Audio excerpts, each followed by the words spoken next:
नमस्कार, स्वस्थ किसान कार्यक्रम में आप सभी का स्वागत है। मैं हूं आदिति शर्मा। दोस्तों, कहते हैं ना कि हम अपनी जीवन का तभी पूरा आनंद उठा सकते हैं जब हम शारीरिक और मानसिक दोनों रूप से स्वस्थ रहें। कहना गलत नहीं होगा कि ज्यादातर लोग मेंटल हेल्थ से जुड़ी समस्याओं को एक सामाजिक कलंक की तरह देखते हैं, जो अच्छी बात नहीं है। आपको जानना चाहिए कि मेंटल हेल्थ हमारी सेहत और तंदुरुस्ती का बेहद अहम हिस्सा है। वैसे भी कोविड-19 महामारी ने अकेलापन और सामाजिक दूरियों को काफी हद तक बढ़ाया है। ऐसे में मेंटल हेल्थ से जुड़ी समस्याएं भी देखने को मिल रही हैं। जाहिर है, नौकरी में छटनी, वेतन में कटौती, आमदनी को लेकर तनाव के अलावा चिंता, नींद संबंधी परेशानियां, डिप्रेशन जैसी समस्याएं हैं जो स्वास्थ्य को नुकसान पहुंचा रही हैं। इसलिए आज हम कोरोना काल में उपजी मानसिक समस्याओं की बात करेंगे। जी हां, ये बातें होंगी दिमाग से जुड़ी बीमारियों की, भय लगने और डिप्रेशन की, इसके लक्षण और बचाव की। आपकी समस्याओं के समाधान के लिए हमारे स्टूडियो में हैं देश के 2 बड़े मनोचिकित्सक, जिनसे आप अपनी समस्याएं साझा कर सकते हैं। बता दें आपको आज का विषय क्या रहेगा। आज का विषय रहेगा कोरोना ने बिगाड़ी मेंटल हेल्थ, कैसे रहें मानसिक रूप से स्वस्थ। जी हां, आज हम इसी विषय पर चर्चा करने वाले हैं। आपके पास कोई सवाल है, कोई समस्या है, तो वो आप हमसे साझा कर सकते हैं हमारे टोल फ्री नंबर पर कॉल करके। हमारे टोल फ्री नंबर है 1800-113060 और 1800-113061। ये हमारे टोल फ्री यानी कि निःशुल्क नंबर हैं। इस पर आप कॉल करेंगे तो कोई भी पैसा आपका नहीं लगेगा। तो जो भी आपके सवाल हैं, समस्याएं हैं, उनका समाधान आप तक पहुंचाएंगे स्टूडियो में मौजूद हमारे विशेषज्ञ। तो आइए उनसे आपका परिचय करवा देते हैं। स्टूडियो में हमारे साथ मौजूद हैं डॉक्टर निमेश जी देसाई, जो ह्यूमन बिहेवियर एलाइड साइंसेज में निदेशक हैं। आपसे हम समझेंगे कि कब मानसिक स्वास्थ्य के बारे में सोचने की जरूरत आ जाती है, इसके लक्षण और कारण क्या है, और साथ ही कुछ ऐसे लोगों से भी मिलवाएंगे जो किसी कारण से मानसिक बीमारी का शिकार हुए हैं। डॉक्टर निमेश, बहुत बहुत स्वागत है आपका। साथ ही हमारे साथ दूसरे विशेषज्ञ भी मौजूद हैं। डॉक्टर ऋषि हमारे साथ मौजूद हैं। आप डॉक्टर राम मनोहर लोहिया अस्पताल में साइकोलॉजी विभाग में एचओडी हैं, जो खासतौर पर लॉकडाउन के दौरान बच्चों के मनोमस्तिष्क पर प्रकाश डालेंगे। आपका भी डॉक्टर ऋषि बहुत बहुत स्वागत है। तो बिल्कुल, आज के हमारे इस कार्यक्रम की चर्चा की हम शुरुआत करें, आपको बताएं मानसिक स्वास्थ्य के बारे में। उससे पहले आइए आपको एक खास रिपोर्ट दिखा देते हैं जो कि संबंधित है मानसिक स्वास्थ्य से।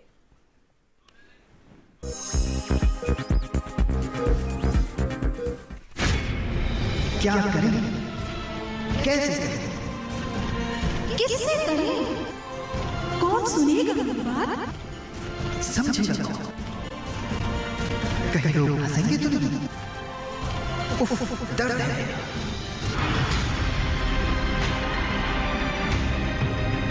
जी हाँ, ये आवाजें हैं हम सब की। काम का बोझ, अधिक तनाव, रिश्तों में अनबन, एग्जाम या प्यार में असफलता या किसी तरह की दुर्घटना, ऐसे कई कारक हैं जो मानसिक समस्या का कारण बन सकते हैं। इसके अलावा याददाश्त का कमजोर होना, भय लगना, अवसाद जैसी शिकायतें भी कहीं न कहीं मानसिक बीमारी के लक्षण हैं। लेकिन जानकारी के अभाव के कारण अक्सर लोग मानसिक रोगी को पहचान नहीं पाते या फिर उन्हें गंभीरता से नहीं लेते। मानसिक रोगी की उपेक्षा की बात हो या फिर भेदभाव की, रोगी को समाज में कलंक की तरह देखा जाता है। इसके पीछे कई कारण होते हैं। हिचकिचाहट, जागरूकता की कमी, या फिर ये सोचना कि साइकियाट्रिस्ट यानी मनोचिकित्सक के पास गए तो शादी ब्याह टूट जाएगी, लोग क्या कहेंगे, कुछ नहीं। बता दें कि हमारे मस्तिष्क का हमारे दिल की सेहत पर सीधा असर पड़ता है। यानी अगर आप मानसिक रूप से स्वस्थ हैं तो आपका दिल भी बेहतर काम करेगा, और यदि आप मानसिक रूप से परेशान हैं तो इसका खामियाजा आपके दिल को ही भुगतना पड़ेगा। एक नई रिपोर्ट के अनुसार मानसिक स्वास्थ्य चुनौतियों का सामना और अवसाद से जूझ रहे लोगों को स्ट्रोक या दिल की बीमारी का खतरा बढ़ जाता है। विशेषज्ञों का तो कहना है कि जब कोई व्यक्ति ठीक से सोच नहीं पाए, उसकी भावनाएं और व्यवहार कुछ अलग तरीके की हो, तो ऐसी हालत में वो दिमागी तौर पर बीमार होता है। मानसिक रोगी आसानी से दूसरों को समझ नहीं पाता और उसे रोजमर्रा के कामकाज करने में भी मुश्किल होती है, और ऐसा होता है मस्तिष्क में रासायनिक असंतुलन के कारण।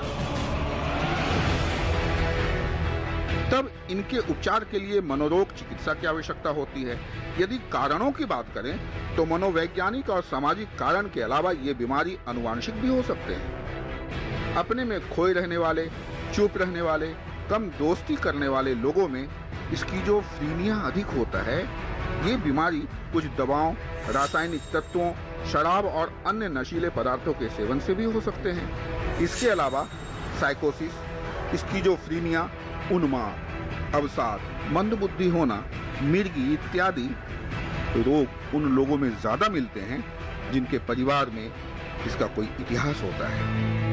ऐसी स्थिति में जरूरत पड़ती है परिवार में मरीजों की सही देखभाल और सही डॉक्टर मदद की।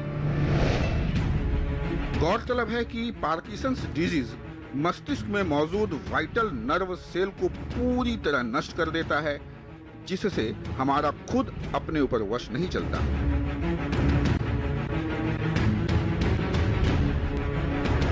इसी तरह अवसाद एक ऐसी बीमारी है जो हमारी जीवन शैली का हिस्सा बनती जा रही है। अवसाद के दौरान भी हमारा खुद पर वश नहीं चलता। खुद में कुछ अलग अनुभव करना या फिर ज्यादा चिड़चिड़े हो जाना आदि इसके शुरुआती लक्षणों में से गिने जा सकते हैं। इसी तरह हंटिंगटन्स डिजीज के तहत मरीज की सोचने, समझने और महसूस करने की क्षमता प्रभावित होती है।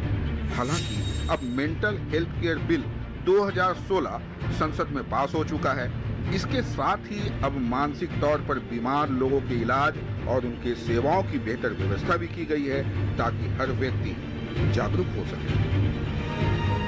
कुल मिलाकर यदि कहा जाए कि बदलती जीवन शैली ही अवसाद के बढ़ने की वजह है तो गलत नहीं होगा। इसलिए जरूरत है पर्याप्त शारीरिक श्रम करने की, रेगुलर एक्सरसाइज करने की और सबसे ज्यादा जरूरत है भावनात्मक सुरक्षा की। साथ ही ये भी जरूरी है कि आप जागरूक रहें। मानसिक समस्या के होने पर न संकोच करें, न शर्माएं, न छुपाएं, तुरंत डॉक्टरी सलाह लें।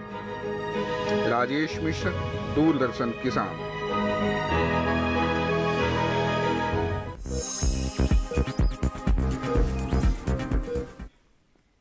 जी हाँ, जरूरत है जागरूकता के साथ मन और मस्तिष्क को स्वस्थ रखने की। जी हाँ, ये है हमारी जीवन का उद्देश्य होना चाहिए कि हम अपने मन को भी स्वस्थ रखें, मस्तिष्क को भी स्वस्थ रखें, तभी हम अपने पूरे शरीर को स्वस्थ रख पाएंगे और एक स्वस्थ जीवन जी पाएंगे। बिल्कुल इसी पर आज हम विस्तृत चर्चा करने वाले हैं। बता दिया है हमने आपको विषय हमारे दो बड़े विशेषज्ञ स्टूडियो में मौजूद हैं। आपके कॉल्स का हम इंतजार कर रहे हैं। इसी के साथ हमारी चर्चा की यहाँ शुरुआत कर लेते हैं।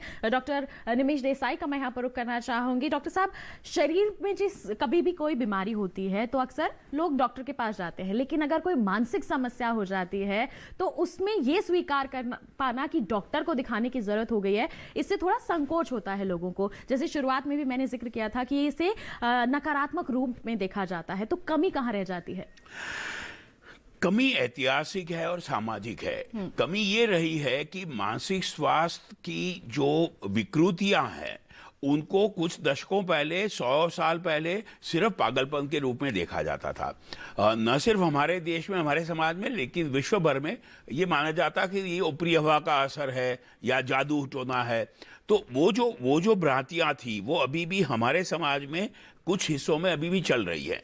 तो शहरों में या गांवों में, कस्बों में अभी भी वो भ्रांतियां है कि शायद ये जो विकृति है, मानसिक विकृति, वो स्वास्थ्य की समस्या ना होके ऊपरी हवा या जादू का असर है। तो जाहिर है कि समाज और परिवार ये समझ नहीं पाते हैं कि ये स्वास्थ्य की समस्या है, इसका इलाज से ठीक किया जा सकता है। शायद हमारी सबकी कमी रही है, मीडिया, हम डॉक्टरों की, मनोचिकित्सकों की कि जो वैज्ञानिक जानकारी पिछले 50 साल में बहुत बढ़ गई है वो हम समाज तक पहुंचा नहीं पाए। और उस हद तक ऐसे जितने कार्यक्रम हो वो अच्छा होगा कि जैसे आप और हम आज कोशिश कर रहे हैं कि हम हमारे दर्शकों तक ये बात पहुंचा सकें कि अगर मन में कुछ मामूली सी भी समस्या है, टेंशन हो, डिप्रेशन हो, दुखी मन लग रहा हो या गंभीर मानसिक समस्या हो जैसे स्किज़ोफ्रेनिया है, मानसिक स्वास्थ्य की हर तकलीफ में मनोवैज्ञानिक या मनोचिकित्सक से बात करना, उनका परामर्श करना सबसे पहला कदम। जरूरी नहीं है कि वो दवाइयों से ही ठीक हो, परामर्श करके, बातचीत करके ही काफी हद तक हम इस समस्या को सुलझा सकते हैं। तो ऐसे में हमें संकोच नहीं करना है, जागरूक होना है। यहाँ पर रुक कर लेते हैं डॉक्टर ऋषि का। डॉक्टर ऋषि, आमतौर पर देखा जाता है कि भागदौड़ बड़ी जिंदगी जो है हमारी शहरी इलाकों में, यहाँ पर ही ये समस्या होती थी, लेकिन अब बदलते समय के साथ ग्रामीण क्षेत्रों में भी ये समस्याएं काफी हद तक देखने को मिल रही हैं। क्या वजह मानती हैं आप इसकी? क्योंकि ग्रामीण क्षेत्र को हम अब शहर से बहुत अलग नहीं रखेंगे। ये बहुत स्वाभाविक है कि जिन चुनौतियों का सामना हमें शहरों में करना पड़ता है, वही तरह से सिमिलर तरह की चुनौतियों का सामना गांव में रहने वाले लोगों को भी करना पड़ता है जी। तो चुनौतियां जो है वो सबके लिए एक जैसी हैं। उसके अलावा जो आजकल पहले ज़माने में होता था कि बहुत सारे लोग एक परिवार में साथ में रहते थे, जॉइंट फैमिली होती थी, तो जो हम भावनात्मक सुरक्षा की बात करते हैं वो बच्चों में, युवाओं में काफी अधिक होता था जी। जो शादीशुदा कपल्स होते हैं, न्यूली मैरिड कपल्स होते हैं, उन लोगों में भी वो सुरक्षा ज्यादा वो लोग अपने बड़े बुजुर्गों की तरफ से फील करते थे। वही वजह है कि आजकल रिलेशनशिप्स में भी बहुत अनबन देखने को मिलता है। अकेलापन बहुत ज्यादा बढ़ रहा है बच्चों में, किशोर अवस्था के में, और युवाओं में और बुजुर्गों में। तो अकेलेपन की वजह से भी परेशानियां, चाहे वो शहर हो या ग्रामीण क्षेत्र हो, वहां पर बहुत ज्यादा बढ़ रही हैं। उसके अलावा जो आजकल की भाग दौड़ की जिंदगी है, अनएम्प्लॉयमेंट, नौकरी नहीं है या नौकरी में बहुत तरह की चुनौतियां हैं, अपनी बहुत सारी लोगों के पर्सनालिटी के इश्यूज हैं, सामाजिक बहुत सारे इश्यूज हैं, अकेलापन तो है ही। उसके साथ साथ जो है, जब लगता है कि व्यक्ति को कि वो बहुत हेल्पलेस फील करते हैं, असहाय फील करते हैं, तो ये सारे कारणों से ये देखा जाता है कि वो काफी प्रोन होते हैं मानसिक रोग के लिए।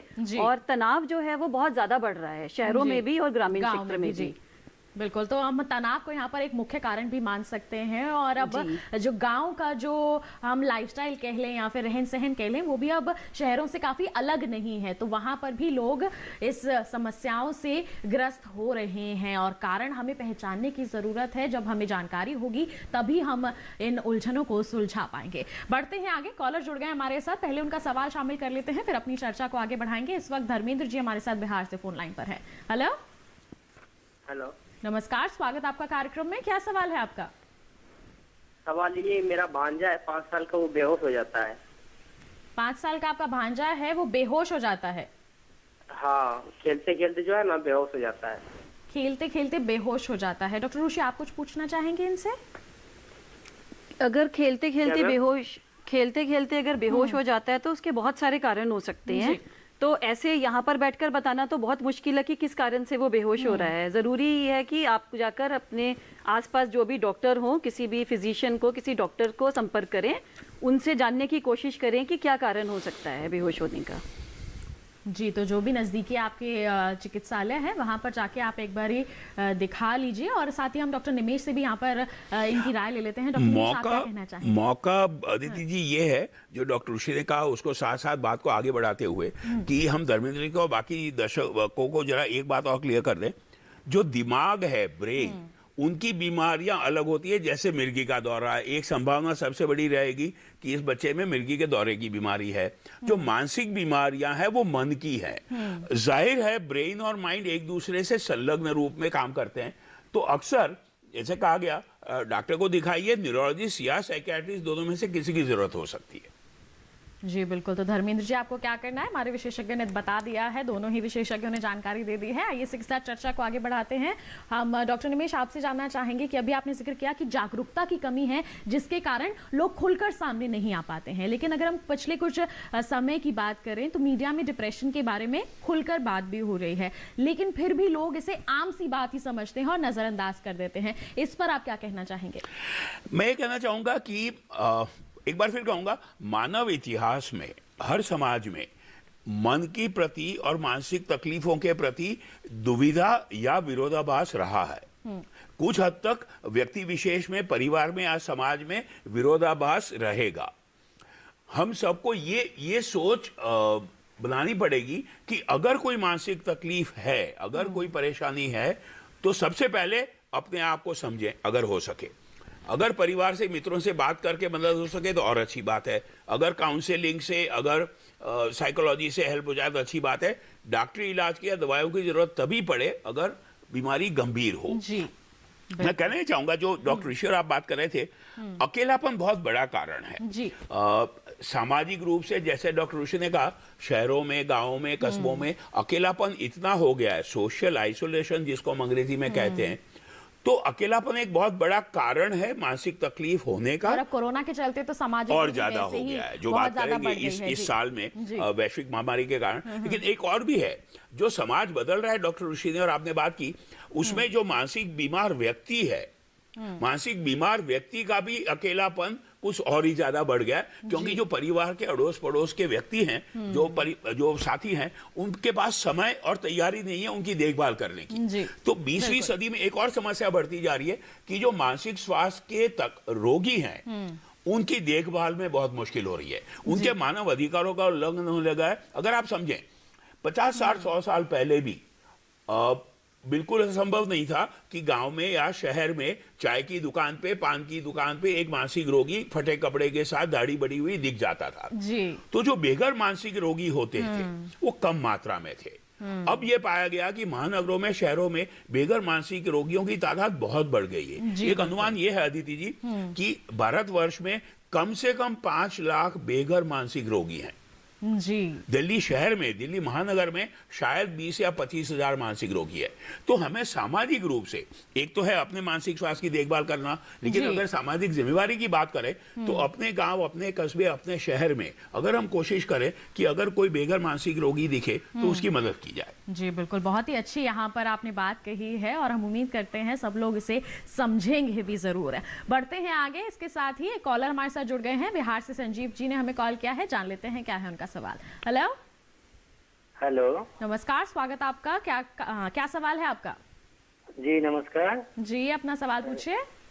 जी, मेरी पत्नी है, उसको हमेशा सिर में दर्द होता है काफी तेज। और जी हेलो जी जी, हाँ, उसके उल्टी और चक्कर बहुत आने लगता है, बहुत तेज घुर्मी जैसे लगा कि गिर जाएगा, बेहोश हो जाती है। और उसके वजह से पूरा शरीर में नस खींचने लगता है, नस खींचने लगता है और कान भी बहता है। जी, क्या कहेंगे डॉक्टर साहब? संजीव जी की बात, संजीव जी अगर हम पूरी समझ पाए हैं तो जैसे हम लोगों ने पहले भी कहा, सर दर्द की जो तकलीफ है या बेसुधी या बेहोशी की जो तकलीफ है, वो ब्रेन या माइंड दोनों में से किसी एक से या दोनों के कारण से हो सकती है। तो आपको चाहिए कि सबसे पहले अपने डॉक्टर से बात करें। पहले ये मालूम करना पड़ेगा कि क्या बेसुधी, बेहोशी जो है वो ब्रेन की तकलीफ से, दिमाग की कोई तकलीफ है या मानसिक तकलीफ है। आपने जो बात कही उससे ये लग रहा है कि संभव है मानसिक तकलीफ हो। तो मैं ये कहना चाहूंगा अदिति जी कि संजीव जैसे साथी खुल के आके टीवी पे बात करते हैं, ये अपने आप में बड़ी अच्छी बात है। जी, वो समझ रहे हैं कि उनकी पत्नी को किस तरह की समस्या हो रही है और वो समाधान चाहते हैं। डॉक्टर रूसी, आप भी कुछ इनको कहना चाहेंगी? हाँ, बस जैसा कि सर ने बताया कि ये बहुत अच्छी बात है कि कम से कम इतनी जागरूकता है कि वो उसको प्रॉब्लम समझ रहे हैं, वरना तो एक जमाना था जब लोगों को लगता था वो इस तरह की चीजों को भी नजरअंदाज कर देते थे और छुपाते थे। तो इस तरह के इश्यूज को भी अगर वो डिस्कस कर रहे हैं तो बहुत अच्छी बात है। फिर जैसा कि अभी चर्चा हो रही थी, आप अपने आसपास किसी डॉक्टर से सलाह लें, जहाँ पर भी संभव ट्रीटमेंट की ज़रूरत होगी, किसी न्यूरोलॉजिस्ट के पास वो रेफ़र करना चाहते हैं, साइकियाट्रिस्ट के पास करना चाहते हैं, वो मुनासिब सोर्स पर आपको रेफ़र करेंगे, यही बताना चाहूंगी। बिल्कुल, तो हमारे दोनों ही विशेषज्ञों ने आपको बता दिया है कि आपको क्या कदम उठाने की यहाँ पर ज़रूरत है। और ऐसे ही कोरोना के काल में किस तरह से हम सबकी मेंटल हेल्थ पर असर पड़ा है, इस पर हम हमारी चर्चा को जारी रखेंगे, लेकिन एक छोटे से ब्रेक के बाद कहीं मत जाइए, देखते रहिए हमारा लाइव फोन इन कार्यक्रम स्वस्थ किसान और बने रहिए दूरदर्शन किसान पर।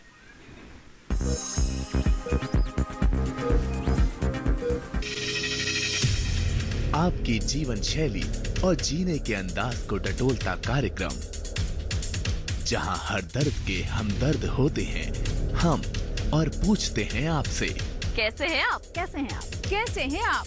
जीवन को एक नए अंदाज से जोड़ता एक ज्ञानवर्धक कार्यक्रम, कैसे हैं आप?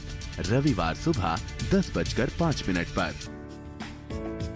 ये कामयाबी है अन्नदाता की, ये कहानी है खेत और खलिहानों की। कैसे करें अपने पशुओं की देखभाल,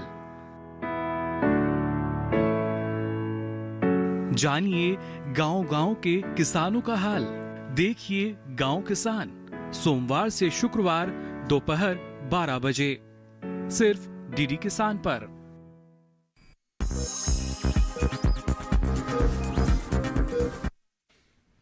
ब्रेक के बाद आप सभी का स्वागत है हमारे लाइव फोन इन कार्यक्रम स्वस्थ किसान में। आज हम चर्चा कर रहे हैं कोरोना ने कैसे बिगाड़ी हमारी मेंटल हेल्थ। आपके पास कोई भी सवाल है मानसिक समस्याओं के संबंध में तो आप हमारे टोल फ्री नंबर पर कॉल कर सकते हैं, अपने सवाल हमसे पूछ सकते हैं। आज देश के 2 बड़े मनोचिकित्सक हमारे साथ मौजूद हैं जो आपके सवालों के जवाब आप तक जरूर पहुंचाएंगे। इस वक्त भी एक कॉलर हमारे साथ जुड़े हुए हैं, जान लेते हैं क्या है उनका सवाल। Hello hello. हाँ जी नमस्कार, स्वागत है आपका क्या कार्यक्रम में। क्या सवाल है आपका? मेरा सवाल ये है कि हमारे बच्चे को 3 महीने में या 15 दिन में, मतलब पहले उसके सोते में झटका आते थे, जैसे दौरा जैसा नहीं होता मिर्गी जैसा, और उसके बाद फिर अब वो मतलब जागते जागते हो जाता है। मिर्गी का दौरा सा पड़ता है। डॉक्टर ऋषि क्या कहना चाहेंगे आप इन्हें? आप कुछ सवाल इनसे पूछना चाहेंगे? नहीं, बस मैं इनको यही बताना चाहूँगी कि ये सब टाइप्स ऑफ मिर्गी के दौरे होते हैं। कुछ सोते में भी होते हैं जैसा कि पहले आप बता रहे थे, और अब जागने में भी होने लगा है। तो क्या आपने कभी किसी भी न्यूरोलॉजिस्ट को संपर्क किया इस चीज़ के लिए, या आज आप पहली बार इस विषय पर बात कर रहे हैं? अगर आपने किसी न्यूरोलॉजिस्ट को कभी कंसल्ट नहीं किया है तो मैं ये बताना चाहूँगी कि आप जल्द से जल्द जी ये दवाई से ये बस आपको वो बताएंगे कि कितने समय तक दवाई खिलाने की ज़रूरत है। दवाई से पूरी तरह से जो है वो बच्चा ठीक हो सकता है, तो इसमें बिल्कुल देर करने की ज़रूरत नहीं है। जाकर आप किसी न्यूरोलॉजिस्ट से मिलिए और विस्तार से उनको बच्चे के दौरे के बारे में बताइए कि पहले सोते में भी होता था और अब जागने में भी पड़ने लगा है। जी बिल्कुल, तो आपको यहाँ पे डॉक्टर को दिखाने की सलाह दे रहे हैं हमारे विशेषज्ञ। आप बिल्कुल आगे बढ़ सकते हैं। लेकिन डॉक्टर निमेश, आपसे जानना चाहूंगी, जब मिर्गी का दौरा पड़ता है तो किस कारण से पड़ता है? मिर्गी का दौरा होता है जो ब्रेन में इलेक्ट्रिकल डिस्चार्ज होते हैं उसमें डिस्टर्बेंस होने से। और जो हम पहले कह रहे थे कि ऊपरी हवा या जादू टोना कारण माने जाते थे मानसिक तकलीफों के, वो मिर्गी के दौरे के लिए भी सच है बदनसीबी से।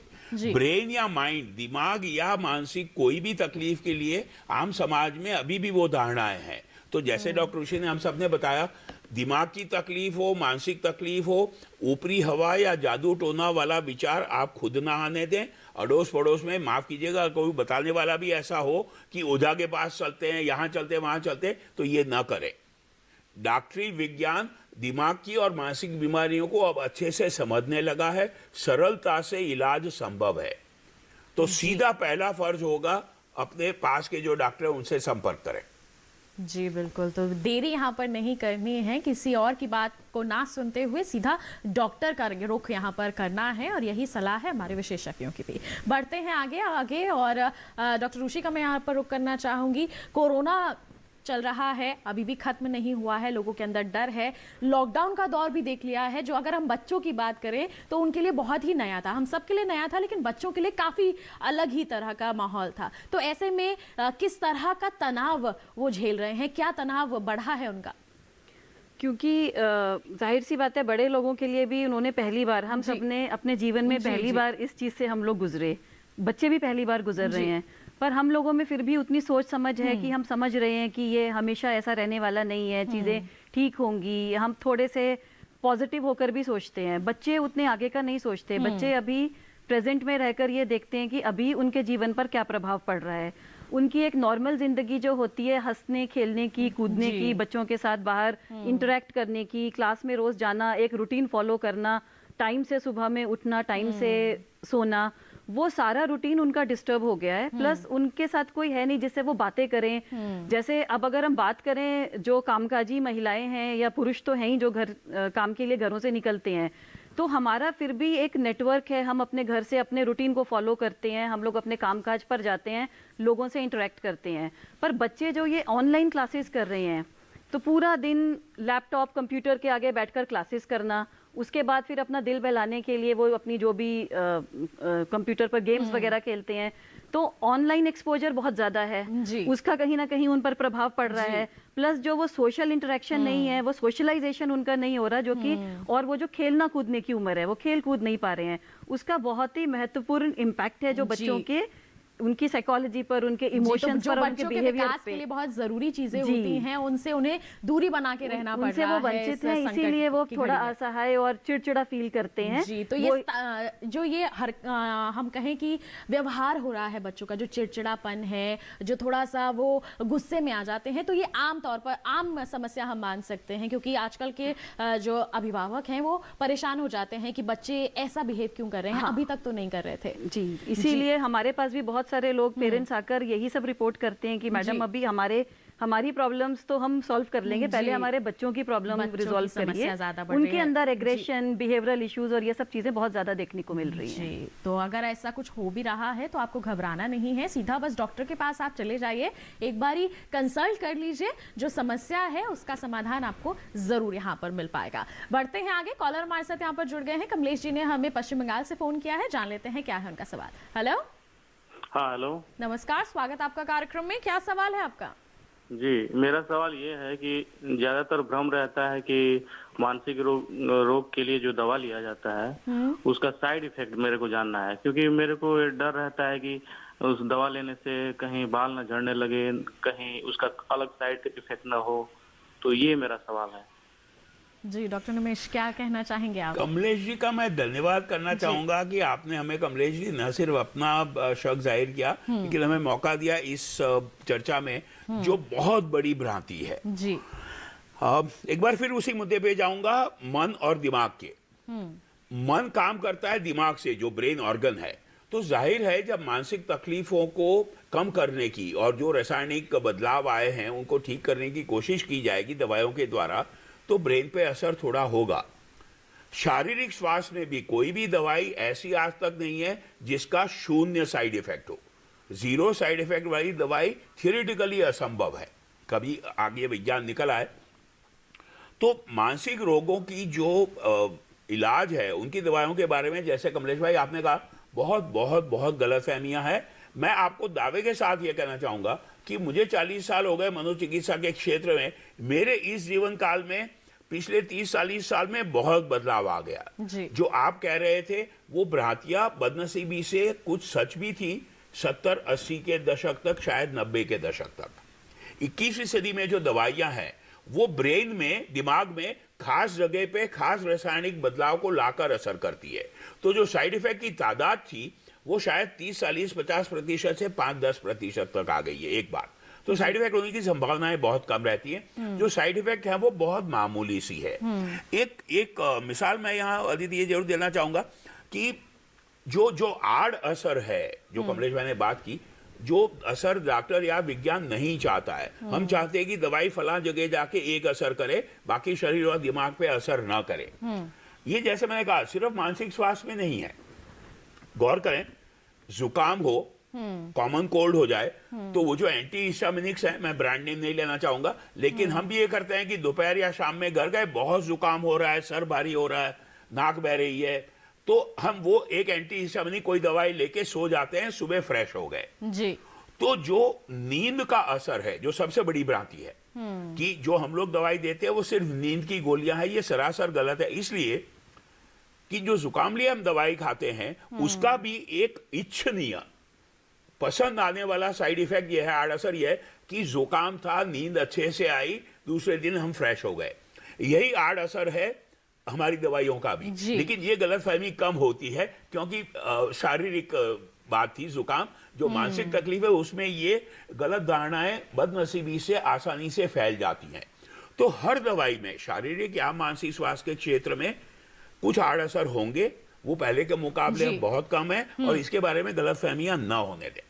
जी बिल्कुल। इसी के साथ आइए बढ़ते हैं आगे। एक मेल आ गई है डॉक्टर साहब हमारे पास। हमारे कुछ दर्शक मेल भी करते हैं अपने सवाल, और मैं शामिल करना चाहूंगी। पटना से अंजू जी ने ये मेल भेजी है, लिखती हैं, उम्र है मेरी 32 साल, उन्हें छोटी छोटी बातों पर रोने का काफी मन करता है। अपने मूड को चेंज करने की कोशिश करती हैं लेकिन फिर से उदासी आ जाती है। तो क्या हम ये समझ सकते हैं कि कई बार जो उनका रोने का मन करता है ये किसी समस्या के कारण है, और क्या उनका परिवार ये समझ पाएगा कि उन्हें डॉक्टर के परामर्श की जरूरत है? दोनों ही डॉक्टर से मैं जानना चाहूंगी। डॉक्टर देसाई पहले आप बता दें। मन दुखी होना, नकारात्मक विचार आना, खासकर मरने के या जीवन बेकार होने के विचार आना, जी।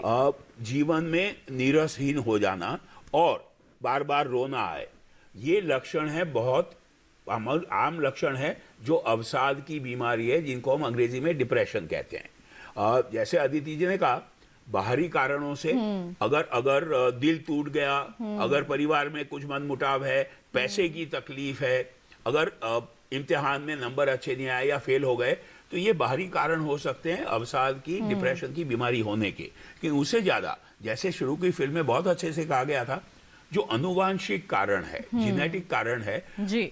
मेरा जीवन शायद बहुत अच्छा चल रहा है लेकिन मुझे रोना आ रहा है, जी। कोई कारण नहीं है लेकिन बार बार रोना आ रहा है, नकारात्मक और नेगेटिव विचार आ रहे हैं, तो ये डिप्रेशन का बहुत बड़ा लक्षण है। मुझे लगता है अदिति जी, ये जो बहन ने हमसे पूछा है उसमें डिप्रेशन की संभावना काफी रहेगी। तो बड़ी अच्छी बात है कि इन्होंने पहचाना है, इनके जरिए हम लाखों दर्शकों तक ये बात पहुंचा सके। अच्छा, एक बात यहाँ एक और जरूर कह देना जरूरी है, जन स्वास्थ्य के हिसाब से, पब्लिक हेल्थ के हिसाब से करीब 20-30 साल पहले 1990 और 2000 में विश्व स्वास्थ्य संगठन ने ये प्रेडिक्शन किया था कि 2020 तक जन स्वास्थ्य की समस्याओं में डिप्रेशन की समस्या नंबर 1 या नंबर 2 हो जाएगी, शायद हार्ट की समस्याओं के साथ।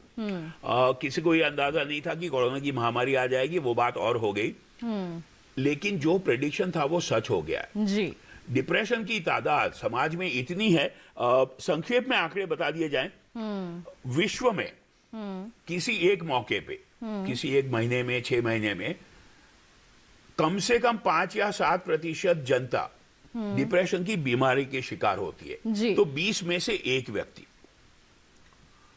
तो आंकड़े जो हैं वो लगातार बढ़ते जा रहे हैं। लाइफ एक्सपेक्टेंसी जो है वो है 20% जी। तो 5 में से एक आदमी जीवन में कभी ना कभी डिप्रेशन की बीमारी से गुजरेगा। तो जैसे डायबिटीज और बाकी शक्कर की बीमारी है, बाकी बीमारियां हैं, डिप्रेशन की बीमारी आम होती जा रही है। हम सब इस पे जो स्टिग्मा है, जो कुंठा है, जो तिरस्कार की भावना है, या सबसे बड़ी बात अदिति क्या होता है कि अगर मुझे डिप्रेशन हो रहा है तो मैं ऑलरेडी नेगेटिव फील कर रहा हूं जी, मेरे विचार नकारात्मक हो रहे हैं, और सबसे बड़ी दुख की बात, पीड़ा की बात ये होती है कि अगर मैं मित्र से या परिवार से बात करूं कि मुझे ऐसा हो रहा है, तो सच्चाई ये है कि शायद 5 में से 2 या 3 व्यक्ति का जवाब ये होगा, अरे तू तो ऐसे ही है, तू बेकार में ऐसी बात कर रहा है। बिल्कुल, लोग जो है नजरअंदाज कर देते हैं, वो और खराब हो जाती है, ये कतई ना होने दें। जी बिल्कुल, ये बिल्कुल आपको नहीं होने देना है, समझना है जो आपसे बातचीत कर रहे हैं, सकारात्मक जवाब दें। जी बिल्कुल, सकारात्मक जवाब यहाँ पर जरूर देना है। लेकिन अगर हम इसके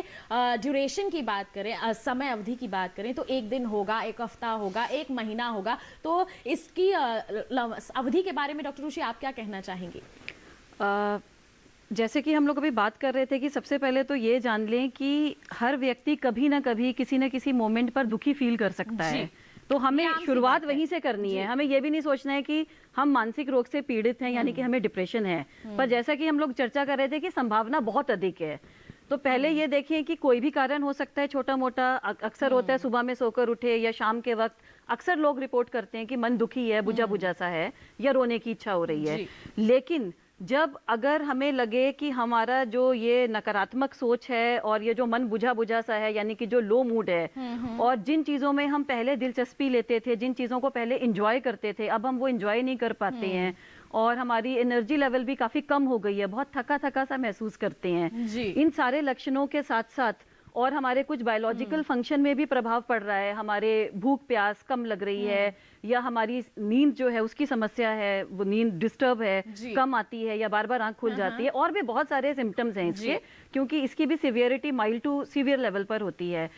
जब ये सारे सिम्टम्स हमें लगे कि 2 हफ्ते तक परसिस्ट कर रहे हैं, यानी कि लगातार चल रहे हैं, लगातार 2 हफ्ते से मुझे ऐसा लगे कि मैं लो फील कर रही हूँ, एनर्जी लेवल भी कम है, डिस्टर्ब भी स्लीप, हाँ नेगेटिविटी है, नेगेटिव थिंकिंग है, और वो परसिस्ट कर रही है, तब हमें सतर्क हो जाना चाहिए कि अब हमको डॉक्टर की सलाह लेने की जरूरत है, कम से कम मदद लेने की जरूरत तो जरूरी है। तो ये बहुत अच्छी बात है कि उन्होंने बातचीत करी, तो इसी तरह से ही काफी समस्याओं को हल किया जा सकता है। देखिए दोनों डॉक्टर्स लगातार यहाँ से बता रहे हैं, जरूरी नहीं है कि दवाओं पर ही आश्रित रहना है, बिल्कुल नहीं। आप बातचीत ही कर लेंगे, अपनी मन की बात ही कह देंगे तो वो बहुत बेहतर रहेगा। आप योग का सहारा भी यहाँ पर ले सकते हैं। बिल्कुल हम इस पर और चर्चा अपनी जारी रखेंगे, लेकिन एक कॉलर हमारे साथ यहाँ पर जुड़ गए हैं, उनका सवाल जान लेते हैं। उत्तर प्रदेश से अजय कुमार जी हमारे साथ फोन लाइन पर है।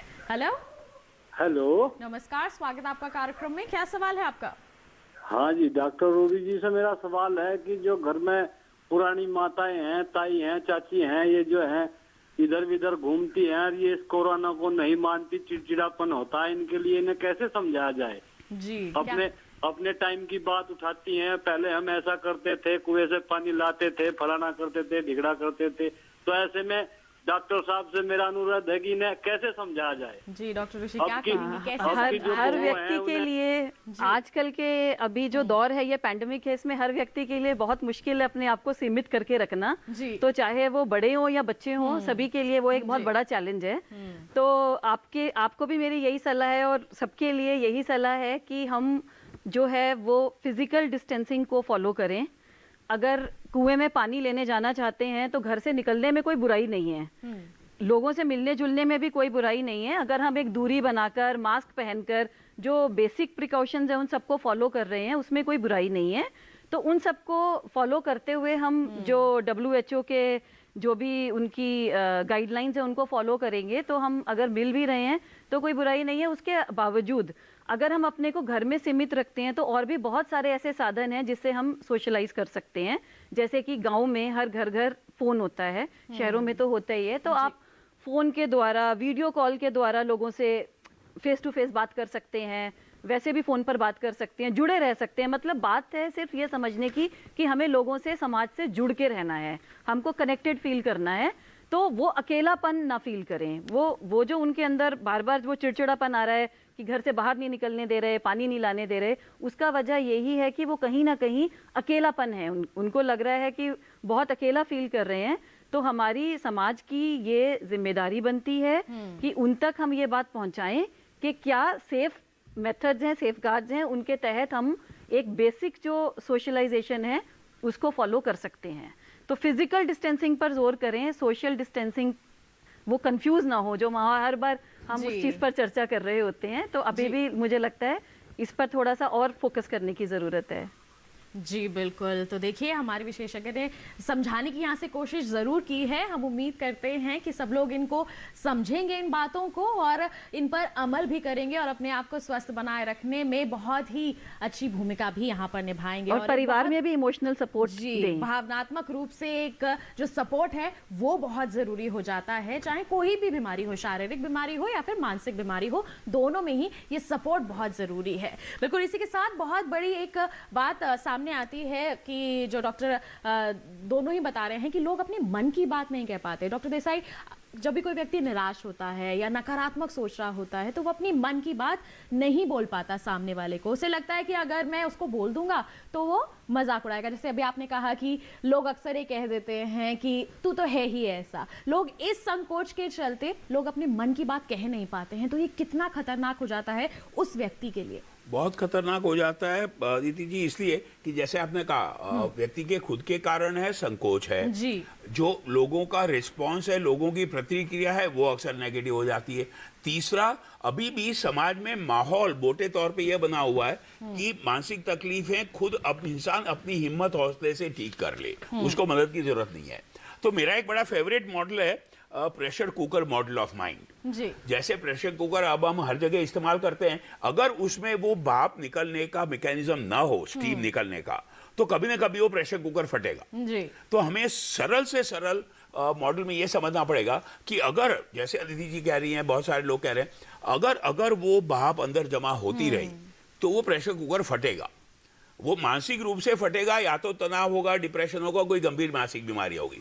तो वो जो स्टीम है, वो जो भाप है, उसको समय समय पे सुचारू रूप से, मुनासिब तरीके से निकलने दें, वो बहुत जरूरी है। अगर वो अंदर दबी रहेगी, अगर हम कूबते रहेंगे अंदर, तो न सिर्फ मानसिक स्वास्थ्य, वो तो है ही अदिति जी, लेकिन एक और संक्षेप में बात बता दें, बहुत गहरा वैज्ञानिक तथ्य है।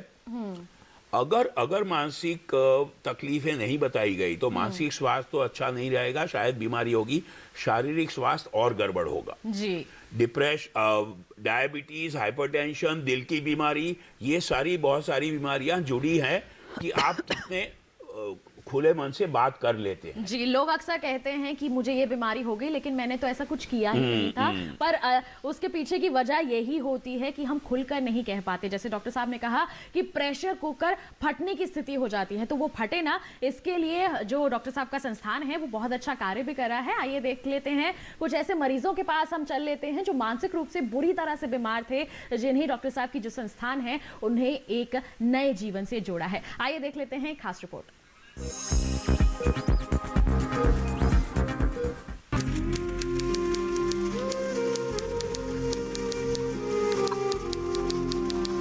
कहते हैं मन के हारे हार है, मन के जीते जीत, और मन चंगा तो कटौती में गंगा। ये तमाम कहावत का मतलब हमारे मस्तिष्क से होता है, हमारे मन से होता है। कहते हैं ना कि अगर मन स्वस्थ है तो शरीर भी स्वस्थ रहेगा।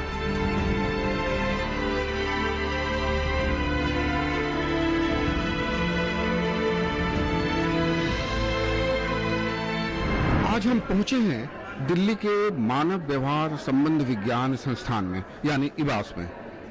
यह मानसिक रोगियों का एक अस्पताल है जहां मनोरोगियों की चिकित्सा की जाती है। तरह तरह के तकनीक के द्वारा इन्हें सुधारा जाता है। आइए कुछ लोगों से जानने की कोशिश करते हैं कि मानसिक बीमारी क्या है और उनके बच्चे या उनके परिवार के लोग किस तरीके से इस बीमारी के शिकार हुए हैं। क्या हुआ है बेटी को?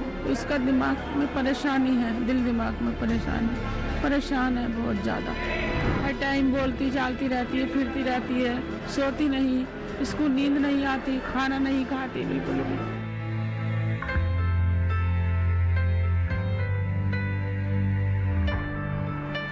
क्या कर रहे हो? टीवी देख रहे हो? हाँ जी, टीवी देख रही हूँ। कैसा लग रहा है? मुझे बहुत अच्छा लग रहा है पिक्चर देख के, मेरा दिल खुश हो रहा है। दिल खुश हो रहा है? हाँ जी। अच्छा, और आपकी तबीयत कैसी है? ठीक है? मेरी तबीयत पहले से बहुत बेटर है और मैं अपने आप को बेटर महसूस कर रही हूँ पिछले टाइम से। बेटर महसूस कर रही हूँ? हाँ जी।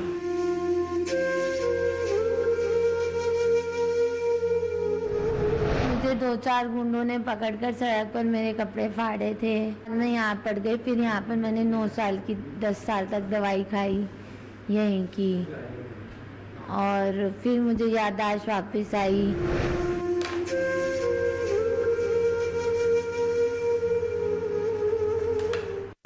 और मैं अपने आप को ख़त्म कर लेना चाहता हूँ। अगर आप मुझे अभी थाने में ले चलो तो मैं वहीं अपने आप को ख़त्म कर लूँगा। अगर मैं आपको काम दिला दूँ? नहीं, काम नहीं दिलाएंगे।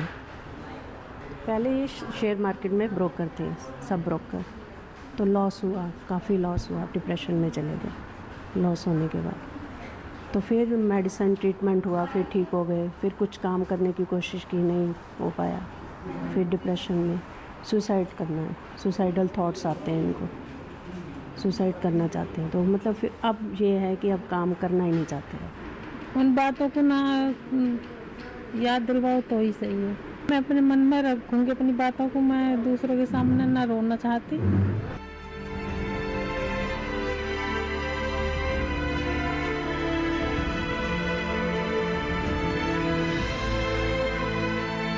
आज आपने जाना, मन की बात मन में कभी नहीं रखनी चाहिए। मन की बात मन में रखने से फासले हो जाते हैं और मन से निकाल देने से फैसले हो जाते हैं। जी हाँ दोस्तों, महामारी के इस दौर में मानसिक तनाव किसी को भी हो सकता है। ऐसे में अपने मन की बात मन में रखने से वो धीरे धीरे मन में बैठ जाती है और धीरे धीरे कब मानसिक रूप से आपको बीमार बना देती है इसका आपको पता ही नहीं चलता। इसके लिए ज़रूरी है कि अपनी मन की बात खुल के अपने अपनों से कहें, उन्हें समझाएं कि मुझे ये समस्या हो रही है, ताकि आप लोग सही समय पर डॉक्टर्स के पास जा सके। हो सकता है अपने लोगों से बात करने से ही आपको थोड़ा सा अच्छा लगने लगे, आपके मन में जो बोझ है, जो नकारात्मक बातें आप सोच रहे हैं, वो उसी उसी पल दूर हो जाए, तो आपको डॉक्टर के पास जाने का मौका ही ना मिले, आपको जाने की ज़रूरत ही ना पड़े। इसके लिए बहुत ज़रूरी है कि मन की बात ज़रूर अपनों से कहें, और इसी तरह से आप अपने आप को स्वस्थ भी बनाए रख सकते हैं। बिल्कुल इसी पर हमारी चर्चा को हम जारी रखेंगे, लेकिन अभी रुकेंगे एक छोटे से ब्रेक के लिए। कहीं मत जाइए, देखते रहिए हमारा लाइव फोन इन कार्यक्रम स्वस्थ किसान और बने रहिए दूरदर्शन किसान पर।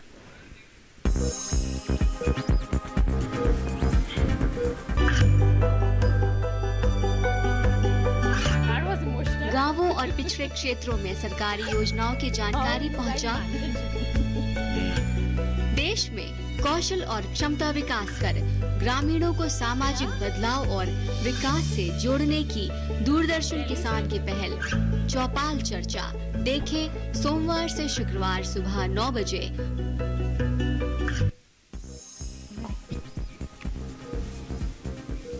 ब्रेक के बाद आप सभी का फिर से स्वागत है हमारे लाइव फोन इन कार्यक्रम स्वस्थ किसान में। आज हम चर्चा कर रहे हैं कोरोना ने कैसे बिगाड़ी हमारी मेंटल हेल्थ, इस पर। और आपके पास कोई भी सवाल है तो जल्दी से अपना फोन उठाइए, क्योंकि अब समय बहुत ही कम रह गया है। इस वक्त एक कॉलर हमारे साथ जुड़े हुए हैं, दिल्ली से राजेश जी ने हमें कॉल किया है, जान लेते हैं क्या है उनका सवाल। हेलो हेलो हेलो, नमस्कार, स्वागत आपका कार्यक्रम में। क्या सवाल है आपका? हाँ जी जी, अपना सवाल पूछिए। मैंने बता दिया था। मेरा सवाल है कि मानसिक रोगी ये कोरोना के चक्कर में घर में अकेले व्यवस्था नहीं है और अस्पताल में इनको रखते नहीं है, तो हम ऐसे मरीजों को कहाँ छोड़ के लेके जाएं, आइसोलेशन कहाँ रखें, इसका कोई व्यवस्था कोई है? कौन सा अस्पताल ले जाएं? जी डॉक्टर निमेश, क्या कहेंगे आप? राजेश जी, सबसे अच्छी व्यवस्था ये है कि अब लॉकडाउन खत्म हो गया है, जो पहले व्यवस्थाएं थी उनको और सुदृढ़ किया जाए।